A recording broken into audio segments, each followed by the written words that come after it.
I always tell people that when it's all said and done, I want to be your favorite accountant's favorite accountant. Hello, everyone. Welcome to Where Accountants Go, the Accounting Careers Podcast. I'm Mark Goldman, a CPA, and your host for the show. Well, for today's episode, we have a guest that I invited on the show because, frankly, some of his posts intrigued me. Eric P. Butts in the Atlanta, Georgia area joins us for this episode. First of all, Eric's career has seemed to go in the direction that so many accountants have told me that they would like to focus their own careers in as well, that of systems and consulting and analysis and overall performance management areas. But then also, Eric has now set up his own website to help others along the way in their own career journeys. I'm going to give you that URL or that web address now, but please listen to the interview first, of course. Just make a note for later. His website is www.ericpbutts.com. That's 2 T's.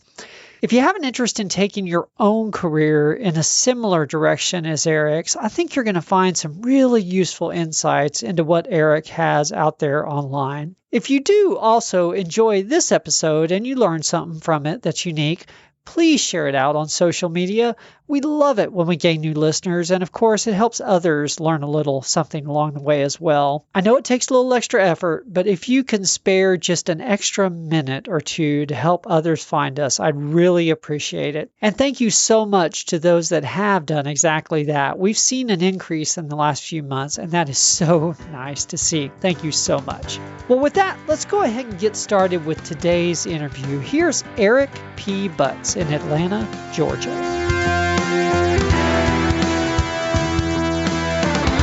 Well, hello, Eric. Welcome to the show.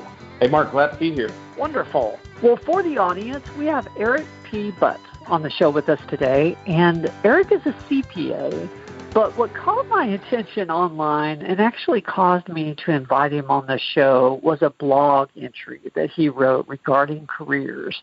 Eric's own background lies more in the area of reporting systems and analytical areas, but he's also out in the marketplace providing strategic insight for individuals on their own career direction. So this is definitely going to be a valuable interview for all of us. I know I'm really going to enjoy this one.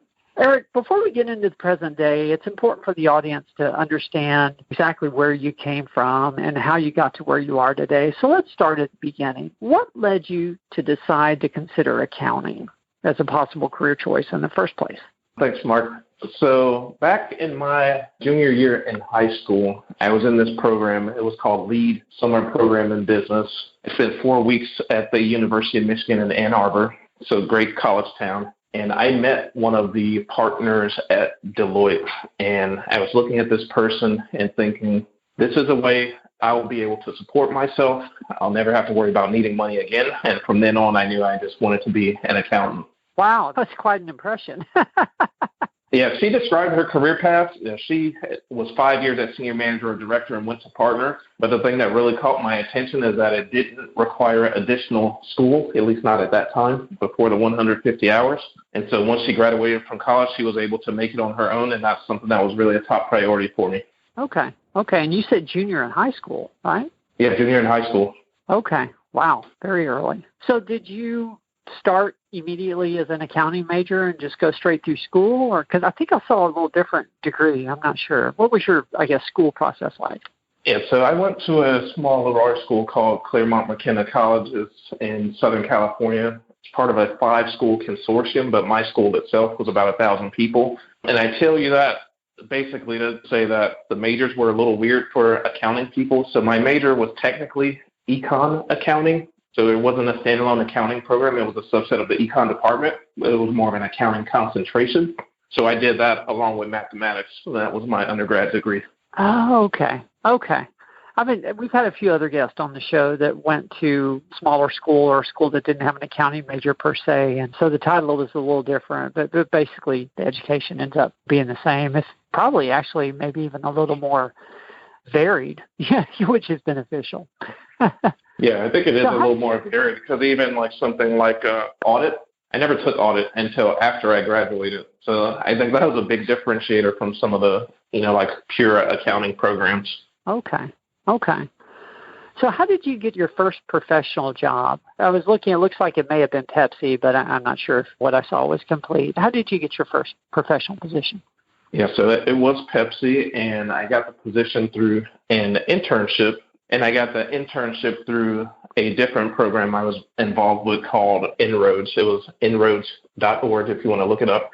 But it's a program that it was about taking people from underrepresented or lower economic background and getting them exposure to business and giving them some of the training that will help them be successful. So I got an internship through them, and I did 2 summers there. And after my second summer, they offered me a full-time job. And I went ahead and accepted that, came back from Cali, back home to Chicago, and started my career as a corporate accountant for PepsiCo, a.k.a. Quaker Oats, which is the division that I worked in. Oh, okay. I didn't realize that. Okay. What was that first position like? I mean, I know we're going back a few years here, but I guess what did you do and how do you feel that sort of sets you up for either learning more or your next steps? So there's a story I tell about this, and I remember it very, very well because I thought in college that I was really good at Excel until I started that job. And I remember the first time where I ran into a situation where I didn't know what a piece special values was, and I ended up hand-keying the spreadsheet all over again. So I remember that being a very humbling experience and just learning a lot, like right off the bat. So they thought it was funny, amusement at the new hires' expense, but we got there. They got me on the straight and narrow. You keyed in the whole thing over again? Whole thing over again. I was terrified to tell anyone, and then when they found out what took so long, they thought it was pretty hilarious. Oh, that's funny. That is funny. Thank you for sharing it, too, because there's someone else out there somewhere, that's doing something similar. Yep, okay. It happens all the time. That's why I tell people, don't be afraid to ask questions you think are dumb. It'll save you a lot in the long run. So how long did you remain with the Pepsi organization? Yeah, so I was at Pepsi for about 5 years, and towards the end of that, I decided I was going to go back to actually do my MBA, and I did the part-time program. I wasn't sure why or what I wanted to do, rather, but I knew I needed to do something because one of the things that I experienced was for me personally, having moved back to Chicago, but having this sort of smaller school degree from California, the name recognition wasn't really getting the respect I thought it deserved. So I was looking to add something else to the resume to kick open those doors a little bit. Okay. Were you thinking about a certification yet at this point in your career, or was that something you decide on later? You know what? That was actually after the certification. So as far as the CPA goes, I decided in 2006, this is about a year after I started, to pursue this. That was driving that was similar. You'll probably sense the theme here, is that I was looking around and a lot of people were telling me, you don't really need your CPA, you don't need your CPA. But I'm looking at the supervisors. They're all ex-Big Four with CPAs, controllers of CPA. All the people in the spots that I wanted to be had CPAs. So I was like, I'm going to go ahead and get this CPA, regardless of what people are saying. So I did that in 2006. And then in 2007, that's when I decided to go back to school part-time. It was a situation where it's more, I didn't know exactly what I wanted to do. I felt like I was getting a little bored with the progression that I was having. Like I liked the people I worked with. I liked the job, but I wanted to do more and do it at a faster pace than I could do there. So I ended up going back to Northwestern to get my MBA. Okay. It sounds like the process to get the CPA was fairly straightforward for you, but in case it wasn't, I'm just curious. Did you pass the first time, or did you struggle with finding the right situation, study situation for yourself? What was the process like for you? So I passed the first time, and I originally wasn't sure I was going to take it. But as it turns out, my senior year in college, I had done the Becker Campus Representative Program. So I had the materials. I just had never cracked them open. And when I decided to do it, I went ahead and just started studying. I did pass the first time. I think I was studying a little bit more of an unorthodox manner, just in terms of I study while watching television, and I did more studying like while in transit than I feel like most people do. So I encourage people to do that. Like you'd be surprised at how much downtime you have. And so I did all of that, and I did pass on the first attempt. The hardest part, I would say, for me was actually getting the credits, because when I graduated in California still was a 2-pass state. where you could do the 150 hours, or you could do a different path with the 120 in experience. And then when I moved back to Illinois, the 150 was required, so I had to go and make up some of those courses, and I ended up doing that through the cheapest community college courses I could find, just so I could try to get the information I needed and make sure that I would qualify to sit for the exam. Okay. So where were you when you were taking the exam, in California or Georgia? So I was in Illinois. So my hometown is Chicago. So I went from Chicago to California, back to Illinois. It was how that went in the early part of the career. Okay. Well, the reason I was asking is you said in transit, and when you said that, I'm picturing someone on a subway, because where I am, I drive. In Chicago on the L. Okay. I'm in South Texas, and we'll get in a wreck if we try to study for the CPA exam in transit, because I have to drive. Because you're driving everywhere. Yeah, you can't do that. You know what's funny is I still see people tagging Peter Alento and Tim Garrity on posts on LinkedIn. So those guys are still at it. They're the same people that were doing it when I took it. Oh, yes. Actually, Tim Garrity was on our show probably a year ago, maybe a year and a half. And then Peter Alento sort of went on a tour of different cities, ended up where I am in San Antonio, Texas, speaking with some of the accounting students at our CPA Society offices. And so, yeah, they're very much still part of the program, still the lead national instructors. So, yeah. And tell you one thing, I appreciate Peter's dad jokes way more now than I did back then, now that I have kids of my own. Good deal. Well, I think we left off in your career with you were getting an MBA, and it sounds like maybe you had left Pepsi at that point. What happened from there on? So I did the MBA while I was at Pepsi, so I was going to school at night trying to juggle month-end close, and my daughter was born 1 year into it. So things got very interesting.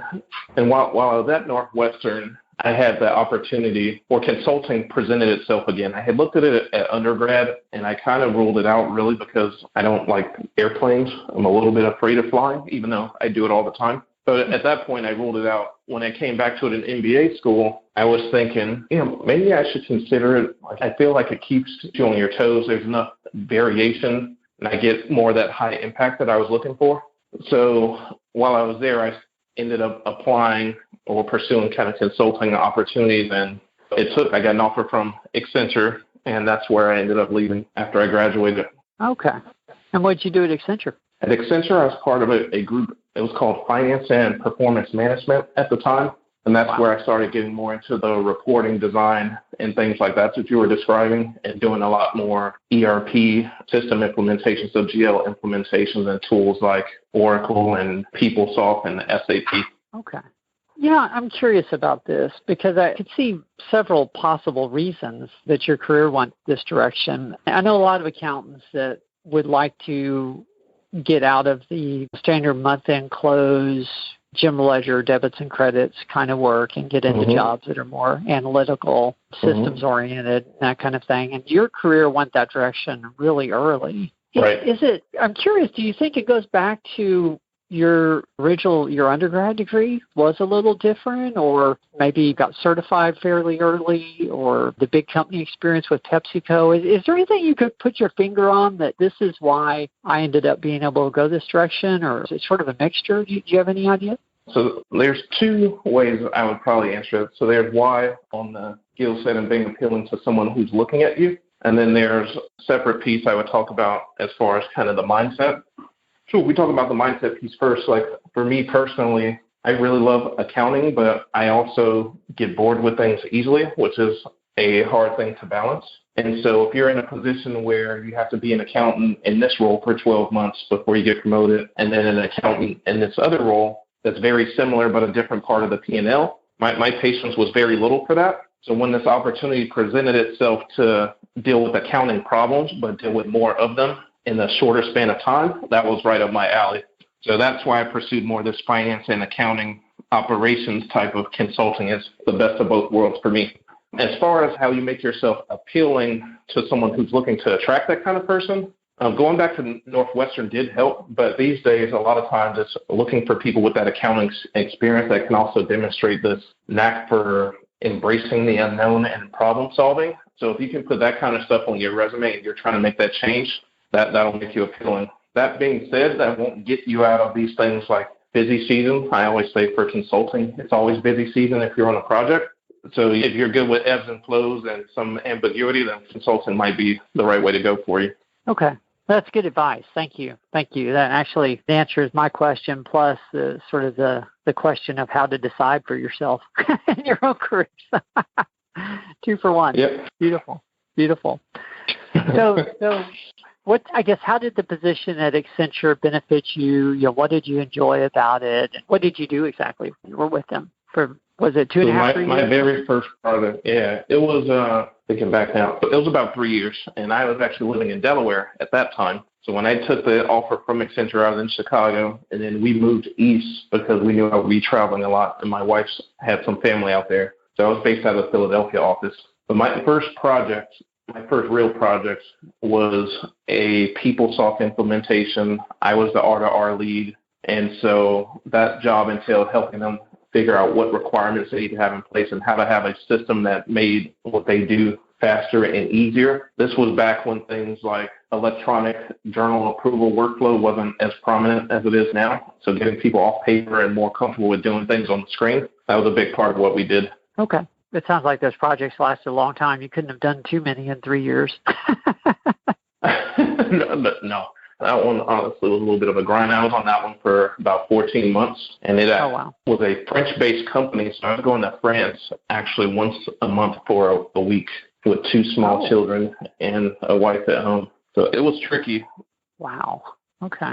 Yeah, I was thinking you made a few sacrifices, in order to move up, but key moves for sure. Yeah, and obviously you had another child at the time. It's not all sacrifices, like they have some benefits too. So I don't want to make it sound like it's all sacrifices. Things like, when I was there, I had a lot more flexibility for sure. And being home on Fridays, a lot of times being able to pick my children up for school, and some of that flexibility still applies today. So you take the pros with the less than pro, as I'll call it. Yeah, definitely. You have to balance it out. Okay. Mm-hmm. And now you're at PwC now, which is interesting to me. I didn't plan it this way, but we've had at least half a dozen people on the show from PwC, if not a dozen. I've been very fortunate with people at PwC being generous with their time on this podcast. Yep. So what do you do now at PwC? What's your role? So I'm a consulting director now at PwC. I'm in a similar group to when I was at Accenture, but actually part of the reason I left was that I thought that PwC would give me wider access to more accounting problems. So, for example, when the new revenue standard came out, ASC 606, no company would hire Accenture really to help them with that because that's an accounting problem, even though it also had a system component with it. And so being able to dabble more and work with some of my assurance counterparts and tax counterparts and things like that, that makes the job just even better for me. So that's a lot of what I do. New standard implementations, I do work on deals, M&A integrations, or financial carve-outs I've worked on. I mentioned the system implementations. I still do some of that. Training on how to leverage different tools to become more efficient. So a tool like a Blackline for account reconciliations at bigger companies, or close management for global companies, things of that nature. I mean, there's a lot, but that's a few examples. Okay. Are you typically working on one project at a time, or do you move around at all? I move around a good bit.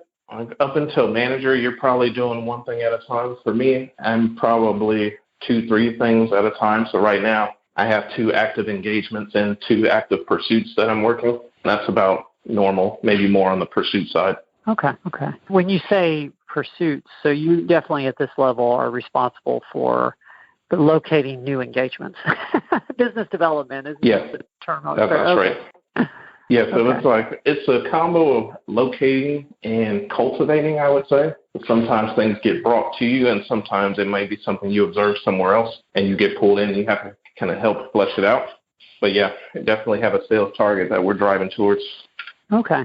How have you adjusted to that aspect? And I don't know, maybe you've been comfortable with that for a while, but the whole client relationship management and sniffing out new work and that kind of thing, does that come pretty natural to you, or is there anything you've done in your career Definitely not. I'm a classic introvert, I would say. And so what might be a little different than maybe some other introverts, I guess, is I really do like building relationships, but small settings, and it may take a little time. So selling something in a quick 30-minute phone call was not my strong suit. So that's something that I'm actually still working on right now. And what different things can I try or tweak in terms of communication styles? I'm pretty laid back normally. It's a work in progress is what I would say about that.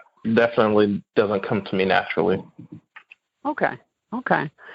Are there any secrets you could pass on to help people that do want to break out of their shell a little bit and adjust to being able to do that? Anything that you found successful for yourself? Yeah, so one thing, and I hope it's not true on this podcast, but one thing is making sure that you have more of that, just modulation of your voice and not just straight monotone when you're talking to people. The other thing I think is just actually just telling people. So I interviewed with Johnson & Johnson my junior year in college, and I still remember this to this day. I didn't get the job, and I emailed them and asked for feedback, and I was lucky enough that someone actually did respond, because a lot of times people don't. And they told me, you were really great on paper, but we didn't feel like you wanted it that bad. Wow. Because I think it's more a personality thing. So they didn't feel like I wanted it, even though I told them I wanted it, and I would have been a good fit, technically speaking, but there's always that culture aspect. You definitely have to keep that in mind. So I've kind of carried that with me throughout my career, and at some points been better than others. Like under stress, I might revert back to my natural disposition a little more, but those are the things I would recommend. Just being explicit about you really want this and sharing the reasons why you want it. And when you're doing that, that'll probably lead to some natural excitement or the kind of voice modulation I was talking about. Interesting. Okay. That is some of the advice I give. I own a recruiting company in San Antonio, and one of the pieces of advice, or one of the prep items we'll go over with candidates, is that a lot of things have to happen well, or have to happen right in the interview. But one of them is definitely that the employer has to feel like you actually want the job. Got to, no matter how qualified, because you're probably not getting it otherwise. Yes, no matter how qualified you are, if you don't seem like you want it, then it's not going to go too much further. So. Interesting. Okay. Yep, sure. Okay. Rarely one person applying for a job, and rarely one person that can do the job applying for that job. So just got to keep that in mind. I like your advice to just be open about the fact that you're a little introverted, because I think being honest about it probably does help in those conversations. This introversion is a topic that's come up a lot on my podcast about accounting careers. I wonder why it is. Yeah, I can imagine. So this actually segues really well, and I don't know if this is correct or not, but just in doing the research, it looks like during all this full-time work and consulting for clients that you started sort of a side gig doing career consulting, ericpbutts.com. What do you do exactly? Why did you decide to start this? How are you helping people? Yeah, tell us all about this, because this is really intriguing to me. Well, so why I did it, I guess, is because I'm a crazy person looking for something else to add on to the full-time gig. But in reality, I started that as it was originally just a blog I started while I was at Accenture. It was one of those things where I was kind of going through, and so it's been since 2012, I think I've had that. But it was one of those things that I started because even with being fortunate to have some access to people in different programs that kind of have given me some knowledge about how to succeed in the workplace, there's a whole lot of stuff that I found out later or after the fact where it was I really wish I would have known this beforehand. And so I just started writing it all down. Maybe it'll help someone. If someone sees this and it helps them, then it was all kind of worthwhile. As I did it longer, though, it started, it's not a huge blog, but it has definitely grown from when I started. And it's more time consuming as you're dealing with people's questions and stuff like that. And a little while into it, I guess I started looking into how can I monetize this and support the cost of even just breaking even of the hosting and different things that I was doing with it. So I started going down more of a marketing path, learning more about marketing, and now it's kind of the merging of all my worlds, the consulting, the accounting, the loving of coaching people, plus the marketing side. And that's where it all exists happily together on ericpbutts.com. Okay. Do you do career coaching formally with individuals, or is that something you have? So as far as what I do there, so there's the coaching aspect. I do some coaching through the site. I also do coaching through my day gig at PwC, where I'm a formal relationship leader, is what we call it there. And then I also have a couple other course offerings that some people have shown interest in. One of them is on just learning how to use Excel more efficiently. Like, it's not super advanced with macros or anything like that, but helping people just not be afraid of pivot tables is one of the things. And then the other is on how do you craft a compelling resume and building more out on that. Things like how do you write emails that people respond to? Because I get a lot of people pitching me both from a career and a business perspective when they see what I'm doing. So I see a lot of pitches, and I have a good sense of what people are doing and what works and doesn't work. Okay. What's your long-term vision for this? Or have you been able to think about it past this year and next year? A long-term vision, I don't totally know, because I feel like if you're in the coaching space, one of the best things you can bring to the table is still being a practitioner, so knowing what's working right in that moment. So I don't know that I would ever want to stop what I'm doing and do that full time, but I would like to get more exposure there. I always tell people that when it's all said and done, I want to be your favorite accountant's favorite accountant. Oh, I like that. Your favorite accountant's favorite accountant. Okay. I had to laugh a little bit when you were saying you have an Excel training module out there, just because you're just really determined for someone to never type in a full Excel spreadsheet again. It's probably never again. Hey, I'm curious. I didn't realize you have something out there on resumes as well. What are some of the most common mistakes, may be too strong a word, but most common things that could be improved on resumes that you see? What are some of your thoughts on resumes that get me started on that? We'll go another hour. Just one or two. One of the things. So one of the things is including every task you've ever done for every job you've ever had. Like, nobody wants to read all that. So, like, the way I see, each resume should be precision, laser focused on whatever job it is you're applying to. Maybe you can get away if there are similar types of jobs using the same resume, but every bullet should have a purpose that serves to prove why you're good for that job. So that's thing number one. Thing number two is this idea of putting an objective or a summary that talks about what you want in a job. Like, the hiring person isn't really interested in what you're looking for. They're looking for what they're looking for. So you have to approach your resume. It's kind of linked to what I just said, but it's always got to be from a what's in it for them perspective. Okay.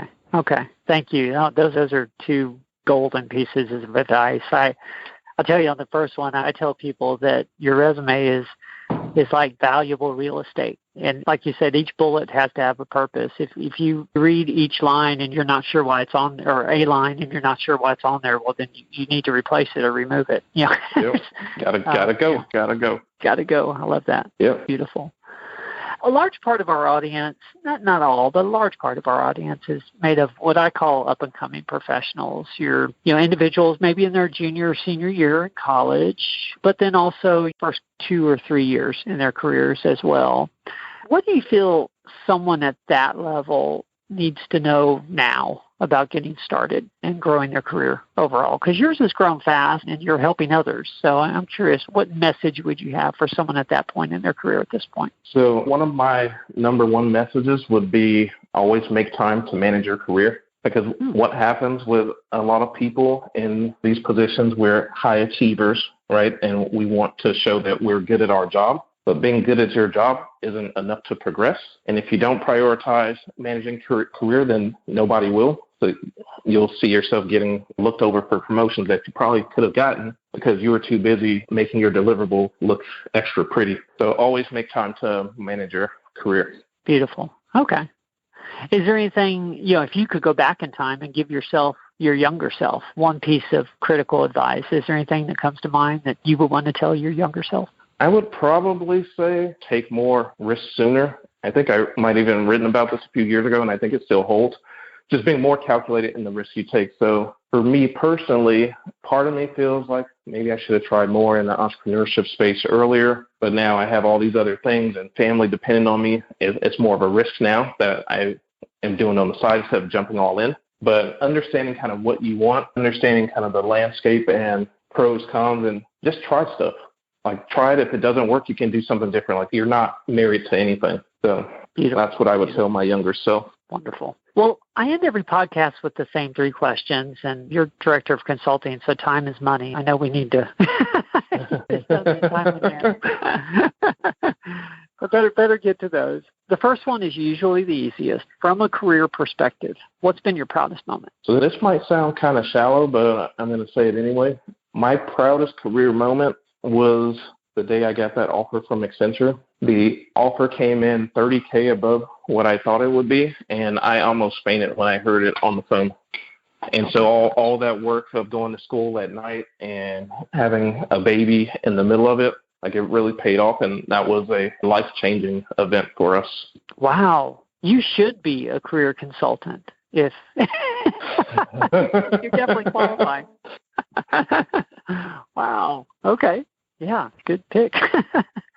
Well, second question, tell us about a lesson you learned the hard way. And, of course, the more you can tell us about the situation, the better, because that's how we learn from it. Yes, I will tell you about one that's very much burned into my brain as well. So when I was at PepsiCo, this was probably my 4th year, so it wasn't right before I left. This was the situation. There was a supervisor position that had opened, my supervisor, and at that point, because of how I had been able to move around, I had done 3 out of the 4 roles that reported to that supervisor. So I knew I was younger and maybe wouldn't qualify for another supervisor role, but for this one, I thought that was a slam dunk. Like, I did 3 of the jobs personally. Like, why could I not be the supervisor? Mm-hmm. And what I did was I sent an email to the senior manager at the time, and I very much, softballed it, and I sent him an email that said something along the lines of, could I be considered? A yes, no question. And the response I got back was just one line, and it said, it's too soon. And that was the end of the discussion. I didn't follow up. I didn't do anything. So there's multiple things I probably would have done differently on that. One, come with a stronger pitch on why I think it should be me and instill that confidence in him. Then 2, even if I didn't do that, I should have gone and had a face-to-face conversation on what does it's too soon means. And I know there's politics and stuff like that, but it was kind of a cop-out, like in hindsight. So I would have handled that situation differently. Mm-hmm. Well, for what it's worth, I think probably the response should have been handled differently also. Maybe. Yeah, I think that's true. That's another lesson that I always talk about. And I mean, you probably know this, right, Mark? You got to control what you can control. So even if you gave me a subpar answer, I should have taken action on my side and then let the chips fall where they may. That's a great point. That's a great way to look at it. Well, last question. It took me a while to get there, but that's where I'm at now. That's what's important. Last question, and then we'll go ahead and close it down. What's the best piece of advice that you have ever received? The best piece of advice I've ever received is you can always find a reason for not doing something. So if you want it, you just need to go out and get it. I love that. You definitely seem like a man of action, for sure. Yeah. You got to be. I mean that very complimentary. Make things happen.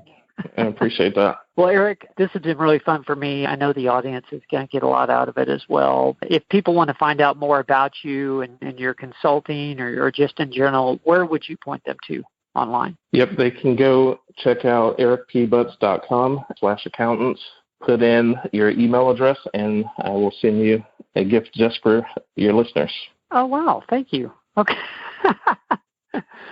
This is the first time in 170 plus episodes that a guest has come up with something just for our listeners. So thank you very much. I feel like I finally made it now. No problem. It's good. It's good to be a trendsetter. Well, this has been a really good conversation. I really do appreciate your time. And I look forward to maybe catching up with you later on down the road. All right, that sounds good. Thanks for reaching out. I'm glad to chat with you.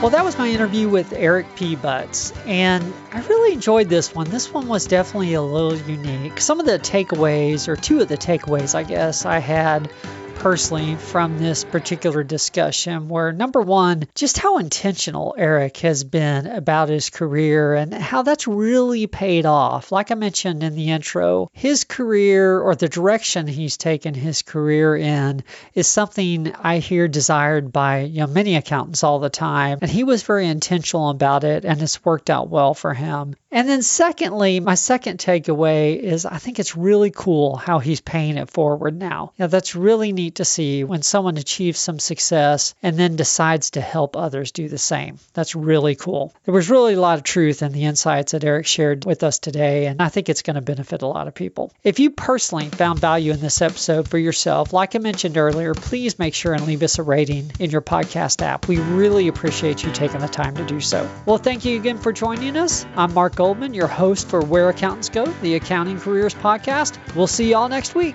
There's more to come.